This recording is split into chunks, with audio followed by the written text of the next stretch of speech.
با یه دوست یا فامیلی که خیلی وقت ازش بیخبری تماس بگیر و حالشو بپرس. یعنی من باید زنگی بزنم؟ نه این زشته بزن.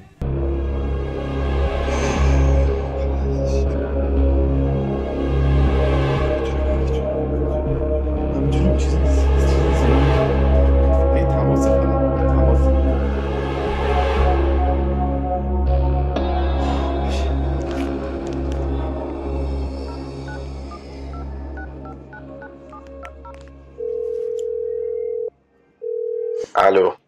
داش میسم. چرا زنگ زدی؟ چرا زنگ نزنم داش؟ نمیدونی چرا؟ چرا؟ آشغال بر بزرگ نابینا فیلم گذاشته میگه میدونم نمیتونی ببینی ولی این تیکشو باید حتما ببینی. آخه سید اون تیکش خیلی خوب بود آخه.